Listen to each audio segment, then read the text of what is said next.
अस्सलाम वालेकुम। कैसे हैं आप सब लोग। उम्मीद है आपने जो प्रीवियस वीडियोस थी उससे HTML और CSS की काफ़ी प्रैक्टिस कर ली होगी। वो हमने की था नोटपैड में, ताकि आपके कुछ कॉन्सेप्ट्स वगैरह जो है ना वो थोड़े से बिल्ट हो जाए। और अब हम उसको करेंगे एक कोड एडिटर में। कोड एडिटर का मकसद ये होता है कि बहुत सारा कोड आपको पहले से मिल जाता है बाय डिफ़ॉल्ट, ठीक है। तो आपको उसमें ज़्यादा कुछ करना नहीं पड़ता, बस थोड़े बहुत माइनर चेंजेस करने पड़ते हैं, ठीक है। बहुत सारे कोड एडिटर्स हैं मार्केट में, बट हम जो यूज़ कर रहे हैं वो माइक्रोसॉफ्ट का ही है और एक बहुत ही पॉपुलर कोड एडिटर है जिसमें काफ़ी सारी लैंग्वेजेस के ऊपर हम काम कर सकते हैं। हम डाउनलोड करने वाले हैं VS कोड। आपने सिंपली क्रोम में आना है और लिखना है VS कोड डाउनलोड, ठीक है। VS कोड डाउनलोड के अंदर आप HTML CSS जावा बहुत और भी बहुत पाइथन बहुत सारी लैंग्वेजेस में काम कर सकते हैं। यहाँ पे आपके पास 3 वर्जन शो हो रहे हैं, विंडोज़, लिनक्स एंड मैक। मेरे पास विंडोज़ है तो मैं विंडोज़ को डाउनलोड कर लूँगी, ठीक है। यहाँ पे आपको एक मैसेज शो हो सकता है कि क्रोम जो है वो इसको ब्लॉक कर रहा है, तो आपने क्या करना है, आपने इसको डिलीट नहीं करना, आपने डाउनलोड अनवेरीफाइड फाइल जिस तरह से भी आ रहा है आपने इसको डाउनलोड कर लेना है। मेरे पास ऑलरेडी डाउनलोड हो चुकी है तो मैं इसको यहाँ से कैंसिल कर रही हूँ, ठीक है। अब मैं आपको इसका इंस्टॉलेशन बता देती हूँ। ये आपको डाउनलोड अपने डाउनलोड्स में आपको इसका एक सेटअप फाइल शो हो रही होगी। आपने इसको रन एज एडमिनिस्ट्रेटर करना है, ठीक है। उसके बाद ये यहाँ पे कुछ आई एक्सेप्ट द एग्रीमेंट को साइन कर देना है, ठीक है। यहाँ पे वो उसका पूरा पाथ दिखा रहा है कि ये कहाँ जाकर इंस्टॉल होने वाला है ये सॉफ्टवेयर। तो हम C ड्राइव में इंस्टॉल करते हैं और इसने बाय डिफॉल्ट जो भी पाथ दिखा हुआ है आपने इसको नहीं छेड़ना और आगे कर देना है। यहाँ पे वो आपको ये जो आपका स्टार्ट मेन्यू होता है यहाँ पे उसका क्या नाम शो हो वो पूछ रहा है, ठीक है। तो जो उसका नाम है वही है। यहाँ पे बाकी किसी ऑप्शन को आपने जो टिक किया उसको टिक रहने दें, जो ऑफ है उसको ऑफ रहने दें। बस ये जो क्रिएटेड डेस्कटॉप आइकन है इसको आपने चेक कर लेना है, ठीक है। और ये आपका इंस्टॉल हो जाएगा। अच्छा, नोटपैड में भी हमने एक दो चीज़ें एक चीज़ हमने वैसे की नहीं थी, बट हम इसको इसमें एक्सप्लोर कर लेंगे। लाइक के अगर हमारी दो फाइल जिनको हम आपस में कनेक्ट करवाना चाह रहे हैं वो सेम फोल्डर में नहीं पड़ी हुई, सेम प्लेस में नहीं पड़ी हुई, एक कहीं पड़ी है दूसरी बहुत दूर पड़ी है कहीं, ये वैसे प्रोफेशनल वे तो नहीं है, बट किसी वजह से अगर है जो कि हमने किसी और जगह पे पड़ी हुई किसी फाइल को कनेक्ट करवाना है, तो हमें उसका ना पूरा पाथ, जिस तरह अभी इसका पाथ पूरा शो हो रहा था, वो पूरा पाथ देना पड़ता है, ठीक है। तो इससे बेहतर होता है कि हम उसको एक फोल्डर के अंदर ही सब कुछ क्रिएट कर ले। सबसे पहले ये कुछ पहले वाला कुछ काम मेरा पड़ा हुआ था।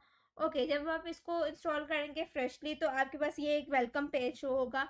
तो हम जल्दी से अपना काम करना स्टार्ट कर लेते हैं। यहाँ पे आपने इसको बेशक बंद कर दें और ये साइड पे जो एक्सप्लोर, आप यहाँ से जाके न्यू फाइल न्यू फोल्डर भी क्रिएट कर सकते हैं, लेकिन वो सारे इंडिविजुअली अलग अलग रहेंगे, वो एक साथ कनेक्ट नहीं होंगे। लेकिन अगर आप ये एक्सप्लोर वाला ओपन करें, इसके अंदर आप एक फ़ोल्डर अगर कहीं नहीं भी बना हुआ तो आप यहाँ जाके एक न्यू फ़ोल्डर क्रिएट कर लें।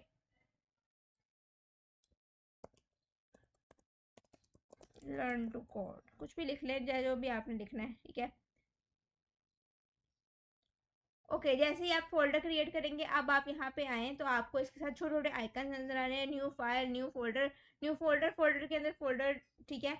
उसके बाद रिफ्रेश सो ऑन, ठीक है। सबसे पहले मैंने न्यू फाइल पर क्लिक किया, मैंने अपनी फ़ाइल का नाम लिखना है। अच्छा, अब हम लोग थोड़ा सा प्रोफेशनल वे में चलेंगे चीज़ों को लेके।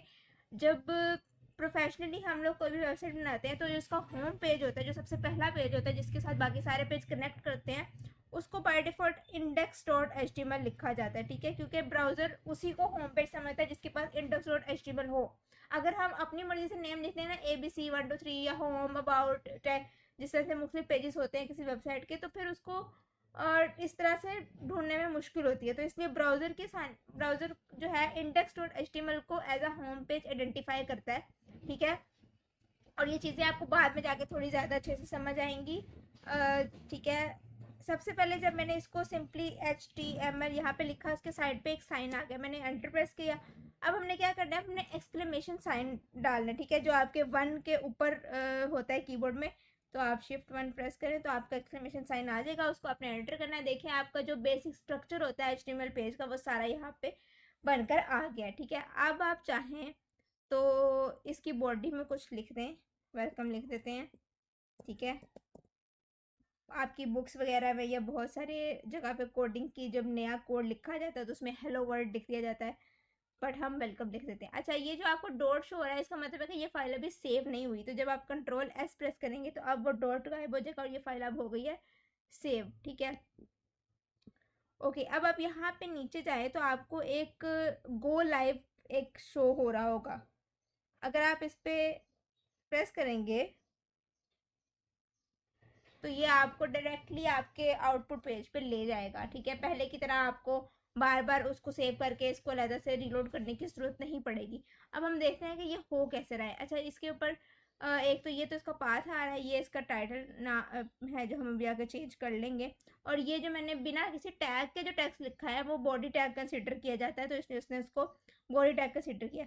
अब हम यहाँ पे जाके एक और चीज़ कर लेते हैं, जैसे ये एक है एक्सटेंशन। ठीक है, एक्सटेंशन जो है वो ये लाइव सर्वर की मैंने एक्सटेंशन इंस्टॉल की थी, जिसकी वजह से हम ये कर पाए, जो अभी अभी हमने नीचे से बस एक क्लिक करके हम लोग डायरेक्टली आउटपुट वाले पेज पे चले गए। आपने क्या करना है, आपने ये वाली जो एक्सटेंशन है वो अगर आप इंस्टॉल कर लोगे तो आपको भी बार बार इसको सेव करके अलहदा से, जैसे हम पहले करते थे, क्रोम पे जाकर रीलोड नहीं करना पड़ेगा। यहाँ से आप एक क्लिक से ही अपने आउटपुट पेज पे चले जाओगे। ठीक है, देखो मैंने कितना जल्दी जल्दी अभी आपको करके दिखाया है। तो ये इस एक्सटेंशन की वजह से हुआ है। इसका नाम है लाइव सर्वर। आप इसको यहाँ से मैं आपको व्यू करवा देती हूँ। लाइव सर्वर है। ये जो जिन्होंने ये यहाँ पे अपलोड की हुई है उसका नेम आ रहा है। ये कुछ इतने डाउनलोड्स हो चुके हैं इसके ऊपर, तो आप भी ये जाके यहाँ पे इंस्टॉल कर लीजिएगा। ठीक है, फिलहाल ये अनेबल्ड है, इंस्टॉल्ड है, तो ये अब मेरे पास इस तरह के ऑप्शन आ रहे हैं, डिसेबल एंड अनइंस्टॉल समथिंग। ठीक है, तो इससे क्या होगा, आपको काम आपको बार बार जाके क्रोम पे रीलोड अलग से नहीं करना पड़ेगा। आपको यहीं से वो है डायरेक्टली आप अपनी आउटपुट फाइल को शो कर लेंगे, विजिट कर। ओके, सबसे पहले तो हम इसका टाइटल चेंज करते हैं। हम टाइटल इसका लिखने लगे हैं लर्निंग VS कोड। ठीक है, ओके। सबसे पहले हम अपने क्या लिखते होते थे, हम लिखते होते थे कोई हेडिंग वगैरह। तो अच्छा, बाकी ऊपर जो कुछ लिखा हुआ है ना, डॉक टाइप, इसका मतलब है डॉक्यूमेंट टाइप HTML, उसकी जो लैंग्वेज है वो इंग्लिश है। मतलब यहाँ से जो HTML के टैग के बाद वाला कोड है, ये बाहर बाहर से अगर आप देखें तो ये तो आपने किया हुआ है, ये पहली लाइन आपके लिए न्यू है। इसके अंदर ये लैंग्वेज का एक एट्रीब्यूट डाला हुआ है कि लैंग्वेज इसकी इंग्लिश होगी। जब आप ये जो ब्लू है, ये देखें, मैं इसके ऊपर नहीं, उसने हमें पूरा जो है वो has defined the language of an, सारी उसकी डिटेल दे रहा है। ठीक है, अब ये मेटा चार सेट, ये अभी आपको इसके बारे में जानने की ज़रूरत नहीं है, बट आपको ये सारी डिटेल जब आप इसके ऊपर आते हैं तो वो आपको ये मेटा इन्फॉर्मेशन के बारे में हम बाद में देखेंगे। टाइटल का आपको पता है। उसके बाद बॉडी टैग में हम लोग सबसे पहले कोई हेडिंग वगैरह देते होते हैं, तो हम क्या करते हैं, हम यहाँ पे सिंपली अगर हम,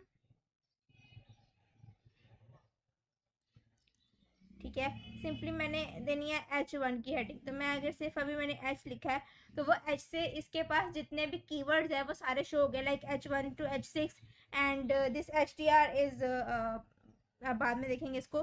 हेड आपको पता है ये ऊपर आ रहा है। हेडर जो वेबसाइट के ऊपर नेविगेशन बार जो होती है, जो कि हम आप स्क्रॉल करते रहते हो और वो हेडर अपनी जगह पे रहता है, फोटो भी तो वो जो हेडर है वो है हेडर। ठीक है, फिर HTR ग्रुप, ये बाकी सारी चीज़ें हम बाद में आहिस्ता आहिस्ता एक्सप्लोर करते रहेंगे। और HTML मैंने क्या करना है, मैंने सिर्फ H1 किया है। उसके बाद जब मैं एंटर प्रेस करूँगी तो वो उसके ब्रैकेट्स, उसके क्लोजिंग सारा कुछ खुद से दे देगा। ठीक है, इसके अंदर अब मैंने लिखना है today we are going to code in VS code. ठीक है, ये वी ऐसे कर लेते हैं, we going to learn VS code. ये आपके होगा H1। अब आपने क्या करना है, H1 के बाद अगर आप सिंपली P लिखोगे तो वो आपको उसके साथ सारे दे देगा। ठीक है, एंकर टैग के लिए आपने A लिख रहा है तो आपको उसके साथ आगे जितनी भी चीज़ें हैं वो आपको दे देगा। उसके बाद अगर आप वही बाकी सारी चीज़ें सेम वैसे ही हैं कि लेट्स सपोज आप चाहते हो कि ये जो आपका टुडे है, बल्कि ये पूरा जो सेंटेंस है, ये थोड़ा सा, खैर ये तो है ही हेडिंग, अब हमने ये जो पोर्ट 55 समथिंग जो भी है ना, अभी पहले यहाँ पे गो लाइव लिखा हुआ था, अब ये लिखा हुआ है, तो आपने क्या करना है, आपने इसको ही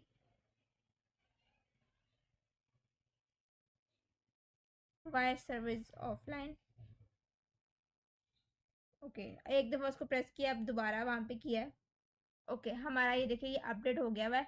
ये पहले वाला हम बंद कर देते हैं। अब यहाँ पे मैंने टाइटल भी चेंज कर लिया और एक हमने हेडिंग यहाँ पे लिख लिया। अब हम क्या करेंगे, अब हम इसमें थोड़ा सा कुछ और, अब लेट सपोज वहाँ पे जब हमने पैराग्राफ लिखना था तो हमें मतलब पैराग्राफ की फॉर्मेटिंग आपको सिखाने के लिए उसमें हमें कुछ ना कुछ टेक्स्ट डालना पड़ता था खुद से, कहीं से कॉपी पेस्ट करके ला के। यहाँ पे आपके पास फ़ायदा ये होगा कि आप सिर्फ पी लिखोगे तो ये पैराग्राफ बन गया।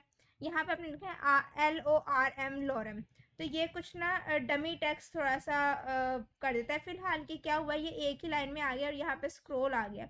अगर आपने स्क्रोल को ख़त्म करना है तो आप यहाँ से करेंगे कमांड पैलेट, ठीक है। कमांड पैलेट में आके आपने क्या करना है,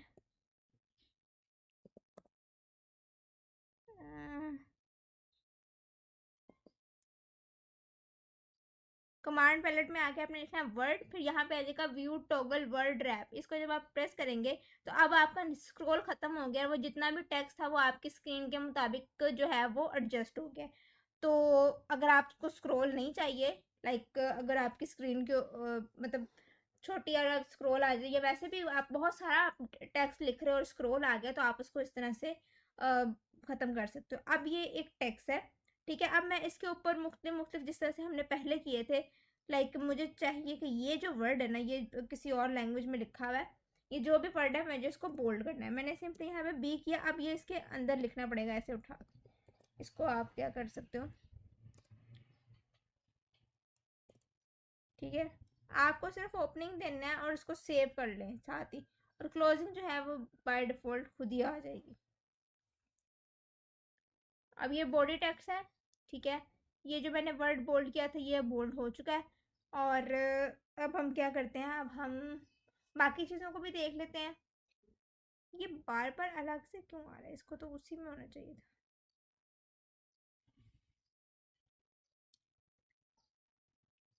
सबसे जो पहला वर्ड है लॉरम इप्सम, इसको अगर आप इटैलिक करना चाहते हो आप इसको इटैलिक कर दो, ठीक है।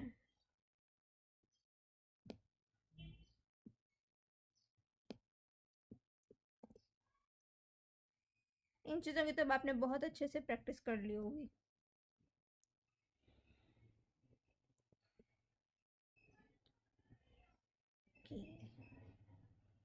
मैंने क्या किया, मैंने यहाँ पे आके सिंपली इसको रीलोड कर दिया है। उससे उधर से भी हो जाता था, बट वहाँ पे आई डोंट नो क्यों वो बार बार एक अलहदा फाइल निकाल रहा है। ऐसा होना तो नहीं चाहिए वैसे।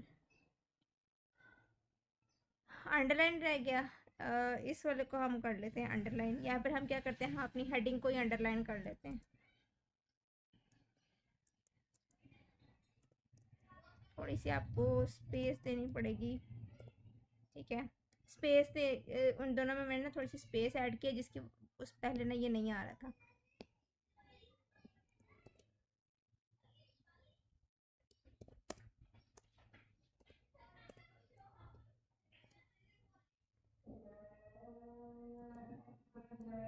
से जितना भी हमारा जो कोड था जो हमने पहले नोटपैड में किया, अब हम इसमें कर सकते हैं। अब हम CSS को ऐड करते हैं, ठीक है।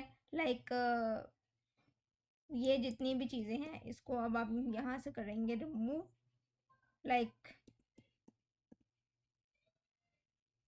पैराग्राफ के अंदर जो चीज़ें उनको इधर रहने दें, क्योंकि हमने इस तरह अब हम एक एक वर्ड को तो नहीं वहाँ पे ले जा सकते ना। अब यहाँ पे आपने क्या करना है, आपने न्यू फाइल में आना है और style.css लिख लें इसको नाम, ठीक है। ओके, style.css अभी हमने यहाँ पे कनेक्ट करवानी है। टाइटल के नीचे आप आएंगे, आपने लिखना है लिंक। लिंक आप सिर्फ लिखेंगे तो ये आ जाएगा, बाकी उसका रिलेट क्या करने लगे हम स्टाइल शीट और HRF में हमने उसका। अब देखो अभी ये दोनों फाइल्स एक ही फोल्डर के अंदर हैं, तो इसका मतलब है कि आपने सिर्फ उस फाइल का नाम ही लिखना है। जब आप स्टार्ट करोगे तो वो आपको खुद ही से सजेशन देना शुरू कर देगा कि इस फोल्डर में ये फाइल्स और पड़ी हैं, इनमें से ये कनेक्ट हो सकती है। ओके, यहाँ पे हमारे पास इसका जो सिंटेक्स था वो सिंपली क्या था कि आपने अपना टैग लिखना है। अगर तो टैग की बात हो रही है तो आपने अपना टैग लिखना है। फिर बाद में जब क्लास की बात की थी तो वहाँ पे फिर हमें डॉट के साथ उसको लिखना पड़ता था। फिर हम एक और चीज़ देखेंगे आईडी, उसको हमें हैश के साथ लिखना पड़ता है। बट अभी हम टैग की बात करनी है तो हम लिखना है H1, उसका हमने ब्रैकेट डालनी है। ठीक है, मैंने H1 का जो कलर है, कलर आप सिंपली आप क्या करेंगे, आप सी लिखेंगे तो आपको ऑप्शन दे देगा कि आप हमारे पास क्या क्या ऑप्शन है, उसमें से कलर सेलेक्ट कर लें। यहाँ पे कुछ बाय डिफ़ॉल्ट कलर्स आ रहे हैं और साथ में एंड में उसके कोड्स भी आ रहे हैं। अगर तो आपको बेसिक कलर चाहिए, उसमें भी ऐसे ही मैंने बताया था कि अगर आपको बेसिक कलर चाहिए, बट इसमें बेसिक कलर्स भी बहुत सारे हैं। इसमें आपको बेसिक कलर्स में भी बहुत सारे कलर बाय डिफ़ॉल्ट मिल जाएंगे। लेट सपोज हम कर लेते हैं इसको, हम इसको हम इसको ब्लू कर लेते हैं। ठीक है, उसके बाद यहाँ पे हम नेक्स्ट लाइन में पी के लिए जो आपका पैराग्राफ टैग है उसके लिए हम लोग कलर कर लेते हैं ब्लू के साथ। कौन सा अच्छा है, ये अच्छा पता नहीं लगता है कि नहीं, बट हम कर लेते हैं। हमने इसको किया सेव, अपने पेज पे आए, कुछ हुआ नहीं। क्यों नहीं हुआ? क्योंकि हमने इसको तो सेव कर लिया, हमने अपनी HTML में ये जो कनेक्शन बनाया है इनका, इसको तो सेव ही नहीं किया। ठीक है, आपको मैंने बताया था वो डॉट ऊपर शो हो रहा होगा।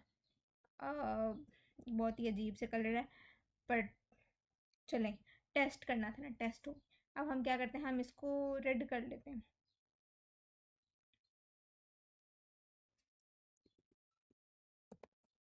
इसको रेड कर लेते हैं, इसको कुछ,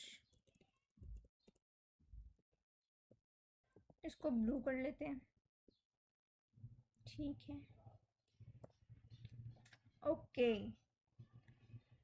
फर्दर हमारे पास और क्या क्या चीज़ें थी, हमारे पास क्लास थी, एंड लेट्स सपोज हमने क्या किया, हमने और पैराग्राफ लिख लिए हैं। ठीक है, अब ये 2 पैराग्राफ हो गए हैं। मैं चाह रही हूँ कि ये दोनों में से जिसको मैंने ये क्लास स्पेसिफाई की हुई है ना, ये देखिए क्लास लिखा है तो क्लास आ गया, इसको मैंने क्लास दी हुई है। फॉर एग्जांपल कोई भी नाम दे दें, कि मैंने फ़िलहाल इसको सेकंड का एक शॉर्ट फॉर्म दे दिया SEC। तो मैंने अब जो है ना, पहले आप इसको सेव कर लेंगे। ठीक है, इसको सेव कर लिया। अब अपने यहाँ पे आके दोनों पैराग्राफ में से अच्छा, इसके बाद आपके पास 2 ऑप्शन होते हैं, या तो आप इस तरह करके उसका पूरा, जब आप अभी बहुत डिटेल में जाकर जब काम करोगे ना, तो फिर आपको बताना पड़ेगा कि पैराग्राफ जितने भी हैं उसके अंदर जो ये वाली क्लास है आप उसको, लेकिन अभी फ़िलहाल हमने क्लास एक ही बनाई है तो हम उसको सिंपली इस तरह से, सॉरी, क्लास को यहाँ पे टारगेट करने के लिए हमें उसको पहले डॉट लगाना पड़ता है। अब जो सेकंड क्लास है, मैंने उसका जो कलर देना है, मैंने वो कलर देना है ये कुछ हम ऑरेंज करके देखें किस तरह का लगता है। ठीक है, अभी ये जो सेकंड पैराग्राफ था उसको मैंने ऑरेंज कलर दे दिया। उसके अलावा अगर हम, एक और चीज़ होती है,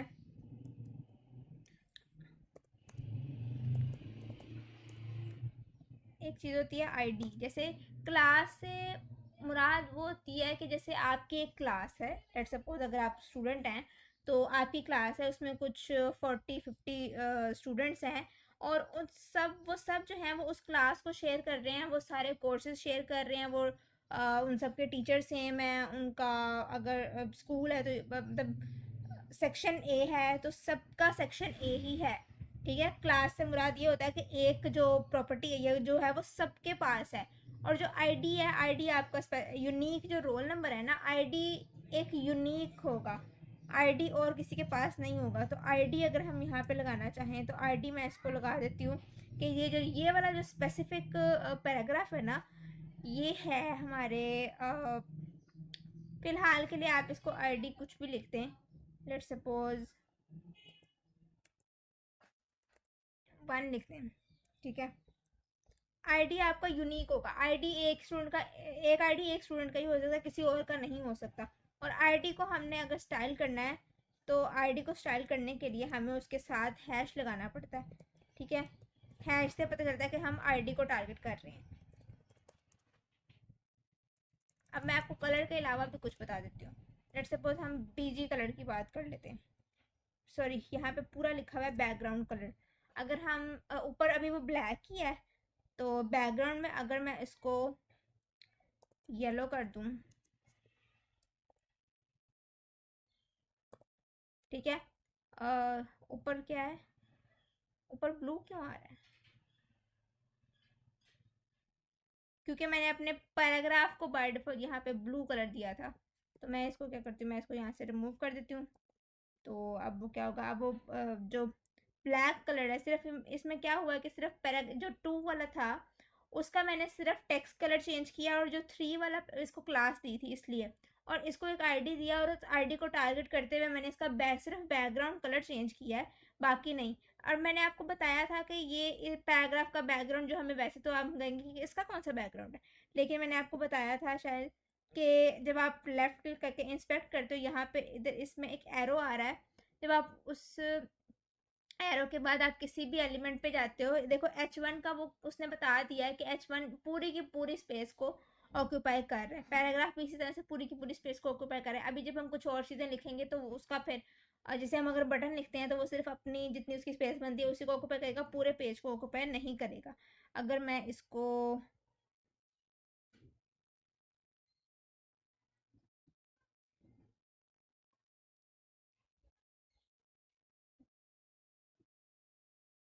ये देखें, ये पूरे पूरे पेज, ये पूरी पूरी लाइन को ऑक्यूपाई कर रहा है। तो ये देखें, इस पैराग्राफ का बैकग्राउंड, ये सारा जो ब्लू एरिया है वो सारा उसका बैकग्राउंड है। अगर मैं H1 का बैकग्राउंड करूँगी तो वो उसके पीछे ये पूरी लाइन को कवर करेगा। करके देखते हैं, ठीक है। बैकग्राउंड रेड के पीछे क्या लगाए हम,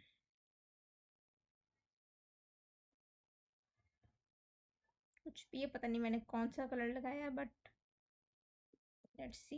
ये देखें, पूरा जो उसकी जितनी वो स्पेस, जो H1 है, पैराग्राफ है, और इस तरह की कुछ जो है, इनको बोलते हैं ब्लॉक एलिमेंट, ठीक है, जो कि पूरा ब्लॉक, पूरा आपका वेब पेज ऑक्यूपाई कर लेंगे। और जो सिर्फ अपनी स्पेस ऑक्यूपाई करेंगे, जैसे हम अगर हम एक बटन क्रिएट कर लेते हैं, या अगर हम, तो वो क्या करेंगे, वो सिर्फ अपनी स्पेस लेंगे जितनी उनको ज़रूरत है, वो होंगे इनलाइन एलिमेंट, ठीक है।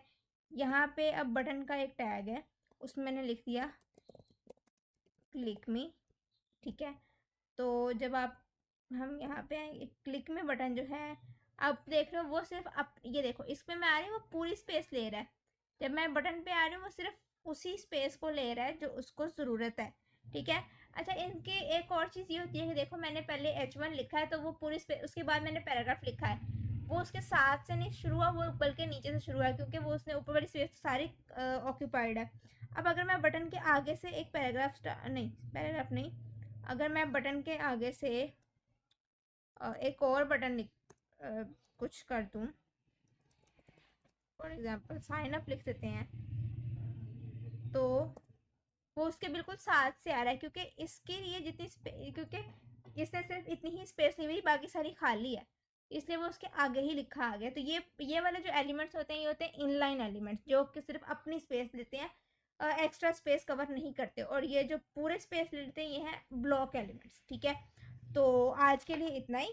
आप लोगों ने जो पहले नोटपैड पे जितनी भी चीज़ें सीखी थी, उन सबको आप VS कोड पे प्रैक्टिस करें, और नेक्स्ट वीडियो में हम थोड़ी बहुत इसकी फंक्शनैलिटी की तरफ जाएंगे। लाइक एक्चुअली में जब आप एक वेबसाइट को बिल्ड करते हैं तो उसके ऊपर आप किस तरह से जो है वो चीज़ों को मैनेज करते हैं, फिर वो डेटा किस तरह से मैनेज होता है, ये सारी चीज़ें तो हम फिलहाल के लिए, आज के लिए अभी थोड़ा सा बेसिक सा आपको VS कोड का इंट्रो दिया, और कुछ और नई चीज़ें आपने आज सीखी होंगी को, जैसे block elements and inline elements and ID और क्लास का डिफरेंस, और ये चीज़ें आपने कुछ न्यू सीखी हैं, कुछ आपने पहले से सीखी हुई थी।